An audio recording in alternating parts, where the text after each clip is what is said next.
Hello students, हम पढ़ रहे थे क्या कि digestion and absorption this chapter, और ये है चैप्टर का पूरा रोड मैप आपके सामने। हमने पहले देखा डाइजेस्टिव सिस्टम, ठीक है। पहले हमने डाइजेस्टिव सिस्टम देखा कि डाइजेस्टिव सिस्टम जो है वो दो चीज़ों से बना हुआ होता है। एक है आपका एलिमेंट्री कैनल और दूसरा है आपका डाइजेस्टिव ग्लैंड्स, ठीक है। दूसरा है आपका डाइजेस्टिव ग्लैंड्स।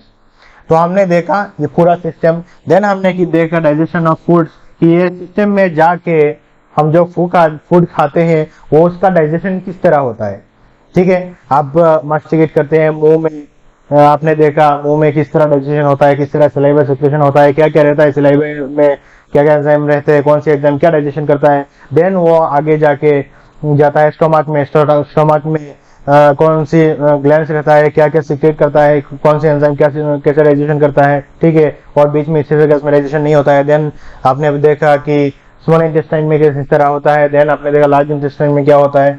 अभी हम देखेंगे कि ये जो डाइजेशन होने के बाद जो डाइजेस्टेड प्रोडक्ट्स हैं उनका एब्जॉर्प्शन किस तरह होता है, ठीक है। जो डाइजेस्टेड प्रोडक्ट्स हैं उनका एब्जॉर्प्शन किस तरह होता है ये हम देखेंगे, ठीक है। तो देखिए, absorption of the digested products. Absorption is a process by which the in product of digestion pass through the intestinal mucosa into the blood और लिम्फ, ठीक है। जो इन प्रोडक्ट है, ये देखिए, ये है आपका एक इंटेस्टाइन। इन प्रोडक्ट क्या क्या है? इन प्रोडक्ट है आपका एमिनो एसिड्स, इन प्रोडक्ट है आपका ग्लूकोज, इन प्रोडक्ट है आपका फ्रुक्टोज, इन प्रोडक्ट है आपका गैलेक्टोज, देन आपका फैटी एसिड, ग्लिसरॉल आपने ऑलरेडी देखा है, ठीक है। तो ये जो इन प्रोडक्ट हैं ये अब क्या होंगे, ये जो इंटेस्टाइनल ये जो आपका इंटेस्टाइन का पार्ट है, ठीक है। तो यहाँ से क्या होता है, ये आपको काट के दिखाया गया है, ये आपका म्यूकोसा, ठीक है। और म्यूकोसा में ऐसे क्या होते हैं, म्यूकोसा में ऐसे विल्लाई होते हैं। क्या क्या होते हैं? ऐसे विल्लाई होते हैं। और विल्लाई के अंदर क्या होता है, ऐसे ऐसे आपका कैपिलरीज होते हैं, जैसे नेटवर्क ऑफ कैपिलरीज एंड आपका लिम्फ वेसल्स होते हैं, ठीक है। तो लिम्फ वेसल्स में क्या जाते हैं, आपका जो फैट ग्लोब्यूल्स जो चाइलोमाइक्रोन बनते हैं, ठीक है, चाइलोमाइक्रोन बनते हैं वो जाते हैं एंड जो कैपिलरीज में जाते हैं आपका डाइजेस्टेड फूड प्रोडक्ट्स। तो वो किस तरह ये जो ब्लड वेसल्स होते हैं इंटेस्टाइन की चारों तरफ, तो वो एलिमेंट्री कैनल की वॉल को पास करके किस तरह जाता है ब्लड वेसल में, ठीक है।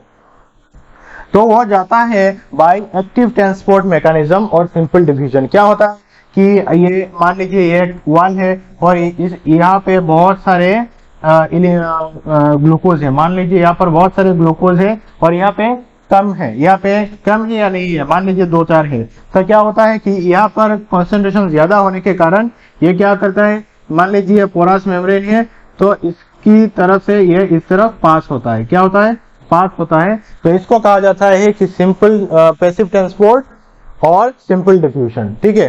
तो कुछ सब्सटेंस ऐसे भी हैं जो ऐसे सिंपल ट्रांसपोर्ट या फिर पैसिव ट्रांसपोर्ट और सिंपल डिफ्यूजन से पास होता है। ये आप मान लीजिए ये है ल्यूमेन, है आपका एलिमेंट्री कैनल का ल्यूमेन, ठीक है। और ल्यूमेन से क्या होता है, पास होता है आपका ब्लड वेसल में, ठीक है। मान लीजिए ये है ब्लड वेसल, क्या है ये आपका ब्लड वेसल, ठीक है। और ये आपका एलिमेंट्री कैनल का ल्यूमेन, वहां से पास होता है। देन एक्टिव ट्रांसपोर्ट मैकेनिज्म से भी पास होता है। एक्टिव ट्रांसपोर्ट मैकेनिज्म में क्या होता है कि मान लीजिए कि यहाँ पर सब्सटेंस कम है या फिर यहाँ पर जितने यहाँ पर भी सेम है, तो क्या करना पड़ेगा कि यहाँ से कुछ एनर्जी, कुछ सिस्टम है कि यहाँ से एनर्जी यूज करके इनको पकड़ करके फोर्सफुली यहाँ पर भेजा जाता है, ठीक है। और एक है आपका फैसिलिटेटेड ट्रांसपोर्ट में क्या होता है कि एक मेम्ब्रेन में स्पेशल टाइप ऑफ प्रोटीन रहता है और ये प्रोटीन क्या करता है, इन चीजों को पास करने में हेल्प करता है, ठीक है। तो ऐसे चीजों एलिमेंट्री कैनल के ल्यूमेन से पास होके वॉल को पास होके ब्लड वेसल में जाते हैं, ठीक है। तो अभी देखिए पैसिव ट्रांसपोर्ट और सिंपल डिफ्यूजन और active transport and facilitated transport with the help of carrier protein. तो ग्लूकोज जो है, ग्लूकोज क्या है, मोनोसेकेराइड है। मोनो यानी वन, सेकेराइड यानी शुगर, ठीक है। तो एक ही शुगर है ग्लूकोज वो पैसिव ट्रांसपोर्ट और सिंपल डिफ्यूजन से भी पास होता है, वो आप देखिए एक्टिव ट्रांसपोर्ट से भी पास होता है, ठीक है, और वो फैसिलिटेटेड ट्रांसपोर्ट से भी पास होता है, ठीक है ना। देखिए एमिनो एसिड जो है पैसिव ट्रांसपोर्ट से भी पास होता है, एमिनो एसिड एक्टिव ट्रांसपोर्ट से भी पास होता है, एमिनो एसिड जो है वो फैसिलिटेटेड ट्रांसपोर्ट से भी पास होता है, are absorb with the help of carrier proteins, ठीक है। Active transport occurs against the concentration gradient, ठीक है, एंड हेंस रिक्वायर्स एनर्जी, ठीक है। तो मान लीजिए इस तरफ सब्सटेंस ज्यादा है और इस तरफ कम है, तो क्या करना है, ये कम से कम सब्सटेंस जहाँ से वहां से एक्टिव एनर्जी यूज करके इनको फोर्सफुली यहाँ पर लाया जाता है, ठीक है, तो इसको कहा जाता है एक्टिव ट्रांसपोर्ट। और electrolytes like chloride ion, the passage of electrolytes like chloride ion pass कैसे होते हैं, like by simple diffusion और आपका पैसिव ट्रांसपोर्ट, ठीक है। The passage of these substance into the blood depends upon the concentration gradient, concentration gradient के ऊपर depend करता है, ठीक है। Then like electrolyte सोडियम वो भी पास होते हैं like active transport, ठीक है। तो transport of water depends upon osmotic gradient, ठीक है, ये आप नोट में करके लिख लीजिए यहाँ पे कि ट्रांसपोर्ट ऑफ ऑस्मोटिक ग्रेडियंट के ऊपर डिपेंड करता है आपका वाटर ट्रांसपोर्ट ऑफ वाटर। अब ऑस्मोटिक ग्रेडियंट क्या है, मान लीजिए कि यहाँ पर ज्यादा सॉल्ट है, यहाँ पर ज्यादा सॉल्ट है और क्या ये सब क्या है, ये सब है सॉल्ट है, और यहाँ पर कम सॉल्ट है, ठीक है। तब पानी क्या होगा, वाटर क्या होगा, वाटर कम सॉल्ट एरिया से ज्यादा सॉल्ट एरिया की तरफ, less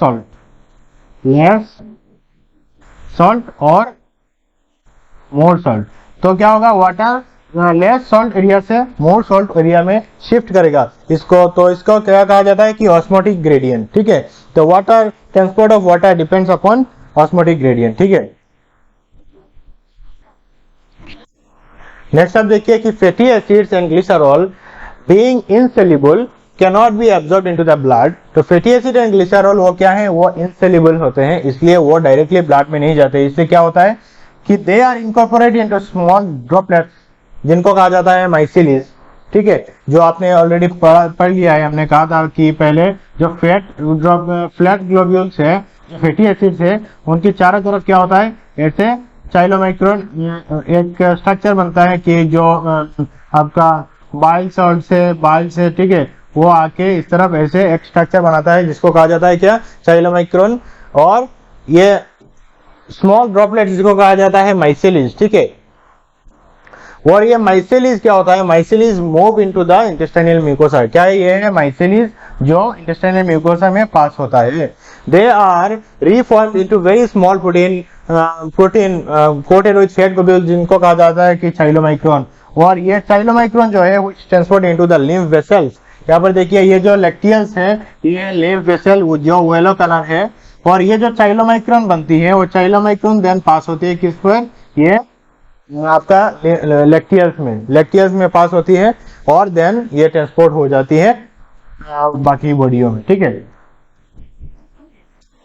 These lymph vessels ultimately release the absorbed substance into the bloodstream, ठीक है। Absorption of the substance takes place in different part of the alimentary canal। तो कहाँ पर एब्जॉर्प्शन होता है, आपने ऑलरेडी पढ़ा, कहाँ पर होता है, माउथ में होता है, स्टमक में होता है, स्मॉल इंटेस्टाइन में होता है। Small intestine maximum absorption occur in the small intestine, maximum absorption कहाँ पर होता है, स्मॉल इंटेस्टाइन में, और लार्ज इंटेस्टाइन में भी होता है लेकिन बिल्कुल कम होता है, लिटिल अमाउंट ऑफ एब्जॉर्प्शन होता है, ठीक है। देन देखिए कि माउथ में क्या क्या होता है, माउथ में सर्टेन ड्रग्स, कुछ ड्रग्स होते हैं जो माउथ में एब्जॉर्प्शन होते हैं, ठीक है। कॉन्टेक्ट विद म्यूकोसा, माउथ का जो म्यूकोसा है उसके कॉन्टेक्ट में आते ही of mouth and lower side of the tongue absorb होते हैं इनटू द ब्लड कैपिलरीज, ठीक है। देन स्टमक में क्या होता है, absorption of water, simple sugars, alcohol take place in stomach. Then intestine में क्या होता है, the principal organ for absorption is the small intestine, the principal organ for absorption is the small intestine, और the digestion is completed here, digestion कहाँ पर complete होता है, completed here, small intestine में आपका digestion complete होता है, ठीक है। and the final products of the digestion such as, क्या क्या final product है आपने ऑलरेडी पढ़ा कि glucose, fructose, fatty acids, glycerol and amino acids are absorbed through the mucosa into the bloodstream and lymph, ठीक है। तो ये सब कहाँ पर होता है? स्मॉल इंटेस्टाइन में। और लार्ज इंटेस्टाइन में क्या होता है? Absorption of water, some minerals and drugs take place in large intestine. तो ड्रग्स कहाँ पर होता है? माउथ में होता है और लार्ज इंटेस्टाइन में होता है, ठीक है। एंड मिनरल एब्जॉर्प्शन कहाँ पर होता है? मिनरल वाटर एब्जॉर्प्शन आपकी लार्ज इंटेस्टाइन में होता है, ठीक है। और स्टमक में भी वाटर एब्जॉर्प्शन होता है। सिंपल शुगर, अल्कोहल एब्जॉर्प्शन कहाँ पर होता है? क्वेश्चन पूछती है कि किसमें किसका एब्जॉर्प्शन होता है, ठीक है। तो the absorb substance finally reach the tissue and utilize them for the activities. This process is known as assimilation, ठीक है। जो सब्सटेंस एब्जॉर्ब होके ब्लड वेसल में जाता है, उसके बाद टिश्यू में जाते हैं, और वहां जाके हम खाते किस लिए? ताकि हमें एनर्जी मिले। तो वहां जाके इसको यूटिलाइज करके जो एनर्जी मिलती है, this process is known as assimilation. क्या कहा जाता है इसको? एसिमिलेशन, ठीक है। The digested waste modified into coherent feces, ठीक है। coherent feces in the rectum initiate the neural reflex causing the urge to desire for removal, ठीक है। एक न्यूरल रिफ्लेक्स प्रोड्यूस होती है ताकि आप समझ रहे हैं, समझ में तो आ रहा है? रिमूवल, ठीक है। The ejection of the feces through outside through the opening is called defecation, ठीक है। तो डिफिकेशन, सुबह उठ के जब दौड़ते हैं बाथरूम की तरफ, उसको क्या कहा जाता है? डिफिकेशन, ठीक है। किस लिए जाते हैं? Defecation. And it is a voluntary process. आपको क्वेश्चन पूछ सकती है कि इट इज ए वॉलंटरी और involuntary process. It is a voluntary process and it carried out by mass peristaltic movement. It is carried out by mass peristaltic movement. In points को आप लिख के रखिए, ठीक है।